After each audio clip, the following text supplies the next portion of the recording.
Hi guys, it's the Average Gamer here with a new deck and a new tech. So we are a couple of weeks after the Omen ban, and for those who don't know, Red Bull made a lot of big tournaments, like 200 plus people. There were the Wings, Red Bull Wings tournaments. Basically what they did was accelerate the construction of a metagame. Because with so many tournaments in so little time, we can see which cards and which decks are good in the format and those who are going to dominate the format. I'm going to do a metagame breakdown of those tournaments and then show you one of the decks. I think it's the most interesting one out of those. So of course we have the classic mono red aggressive deck with Fervent Champions, Anax Hardened in the Forge and Embercleaves to top it up, make it really hard for the control decks to survive. And they were consistent in putting at least one copy in the top 8 and plenty of them in the top 16. Next, we have one of the top performing decks in this tournament, Blue-Black Mill.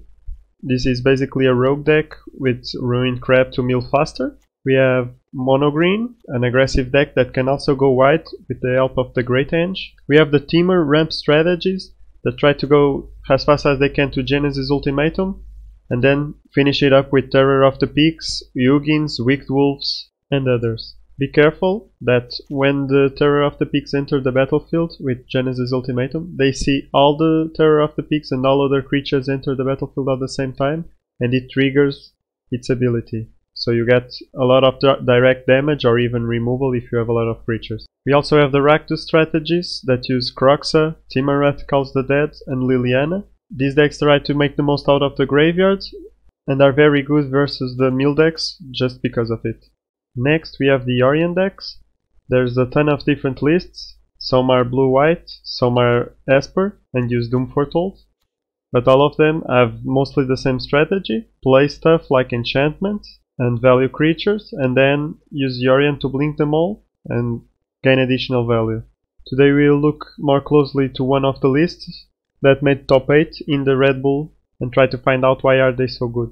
And last, we have the adventure decks. They are still here to stay, even after so many bans, because Edgewell Innkeeper is still here, and now they have Order of Midnight, and they keep playing the same cards over and over again, and gaining additional value. The metagame is basically a value fiesta, but it's very healthy. There's a ton of decks. I only showed you 7 of them, but there are a lot more. And in the next video I'll show you a new list that I brewed. It's a mono red deck, but not in an aggro way. It's totally a control deck. So keep tuned, subscribe, like, leave a comment with suggestions, and let's go into the deck tech. This list made the top 8 in at least one of the wings of the Red Bull tournaments. It's a Yorion Doom Foretold deck too, but it has a lot of spicy things like 3 Duresses in the main, Charming Prince, Glass Casket, Omen of the Sun, and Extinction Event early on to disrupt your opponent or set up for your late game. Omen of the Suns and Skyclave Apparition are the 3 drops. Skyclave Apparition can deal with a lot of permanents and then we can blink it. Lures of the Dream Den, it can't be our companion, so we have a 1-off here, so we can play all our 2 drops again for extra value, or to sacrifice them for Doom Foretold ever and ever again. 2 sweepers in Extinction Event, it also exiles, so it's pretty cool. 3 Elspeth Conquers, this card is seeing a lot of play and with Yorion it makes a lot of sense. 2 more Yorions, they could be 3, but since we have it as a companion we can always have it in our hands when we need it, so we only need 2 extra. Ashiok, very cool card, you can even do the -3 and then reset it with Yorion back to 5 loyalty. 2 Shark Typhoons, you can play it either has the enchantment part or has the shark part, drawing cards. And one of the lands is a Emeria Call for extra value. As for the sideboard, we have 2 Soul Guide Lanterns to exile graveyard, 2 Eliminates for extra removal, 3 Mystical Disputes when you need to counter. Elspeth's Nightmare, I think it's my addition. Elspeth's Nightmare, it's a very reliable card, it's my addition to the deck, and I think it's great for playing in the ranked queues instead of the tournaments because you never know what you're gonna get, and this card does it all. From removal to extra duress to exiling graveyards. I think it could be even in the main board, but right now it's in the sideboard. 2 Treacherous Blessings for those matchups where you need to draw extra cards and you don't care about your HP. 2 more sweepers in Shatter the Sky, and 1 Dream Trawler. This card also could be in the main, but right now it's in the sideboard. And that's it. We already seen one of the decks. Tomorrow I'll give you one more, and then maybe one of my brews. Go into one game and test it out. Please don't forget to like, subscribe and comment, it helps a lot. And let's go straight to the game. Okay, we have our first hand here. It's quite a good hand, we don't have white, but we have ways to draw and interact, so I think it's enough. We'd love to have a white source, but we'll find it. We have the golden egg if we need to. The white source. We found the white source, so we are fine. Probably a Croxa deck. Toxic. I'm in the wrong queue. Woo! Let's go into the real match. Here we go, now for real this time, in the standard queue. Let's go. And this is a good hand.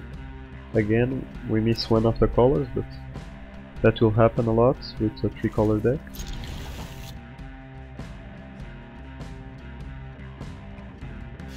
We are against the Rogue Mill deck. It's a very popular deck, so normal.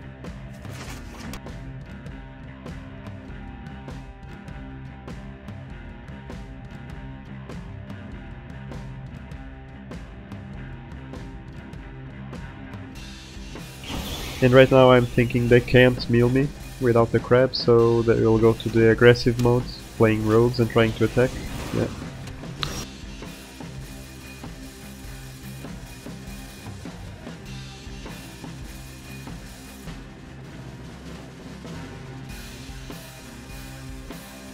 Both players just setting up, their companions in hand.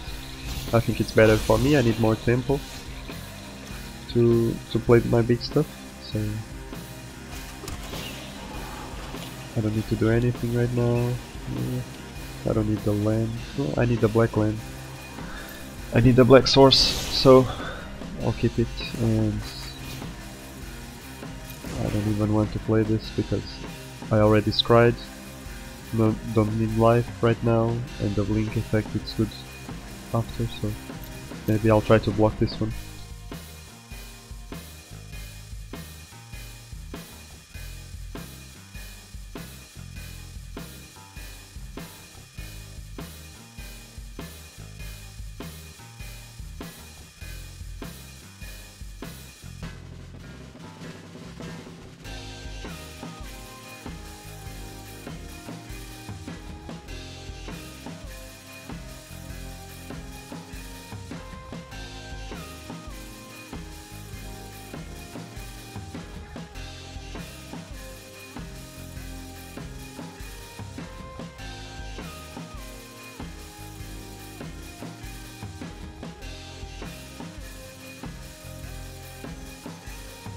I'm not sure.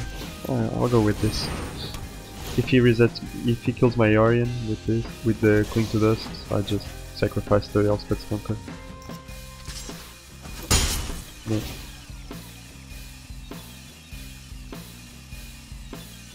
Yeah, I think I just sacrifice it. He'll not let me have it, so.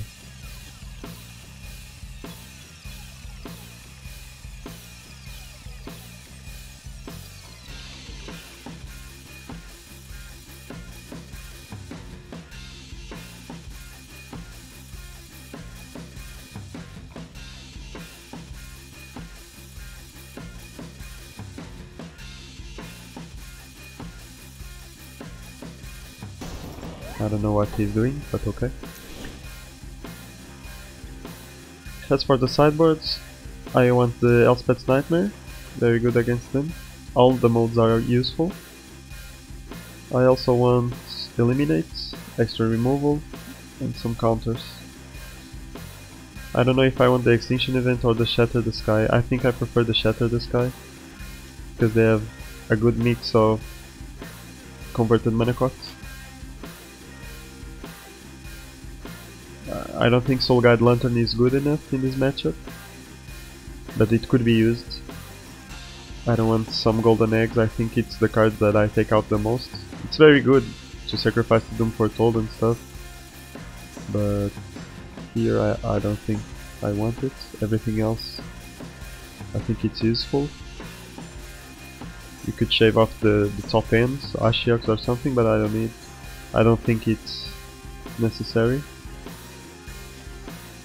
The Elspeths I think are the worst cards here. They have very low converted mana cost. This just catches the Duress in the first part. The second part is very useful, but the third one almost never.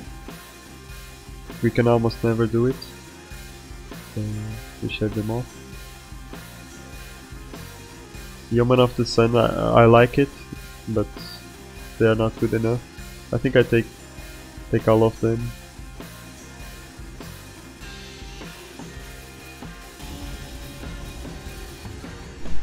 I should know better how to sideboard this matchup.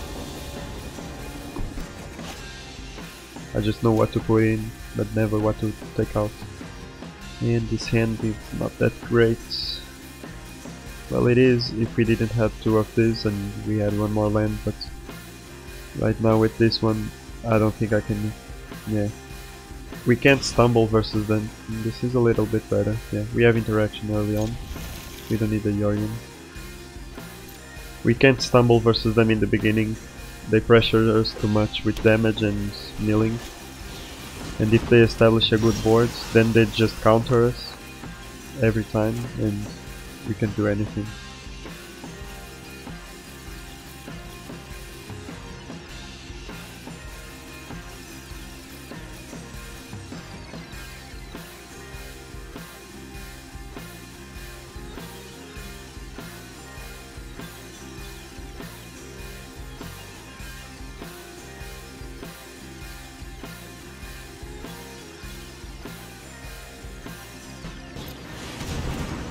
Right now, yeah. As I said, if I resolve this one, I think I'm in a good shape.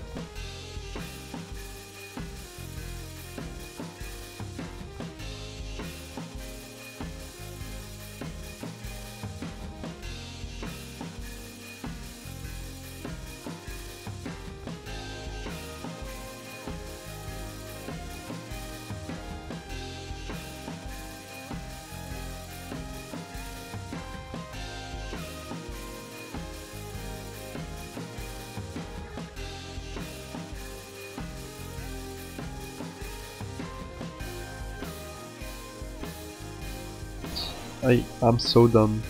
Yeah, that's the average gamer. I put it in on top knowing that he had this. So stupid. No problem.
This second game shows the powerful interactions between Yorion and the Charming Prince, and once you get going with the extra value you have, there's little your opponent can do about it, and this game shows it perfectly. I just blink them both all game and gain extra value with the Omen of the Seas and the Acquisition Experts until my opponent quits.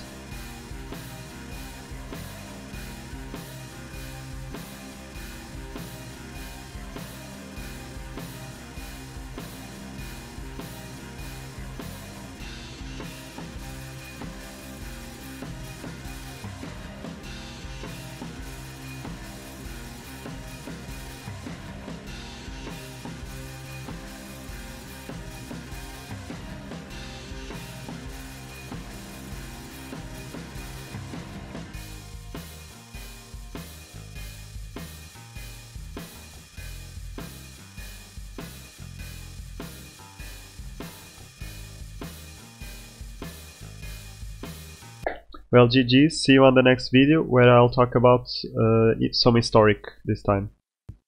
Don't forget to like, subscribe and comment. Leave some feedback please on what decks you want to see or what you want me to talk about.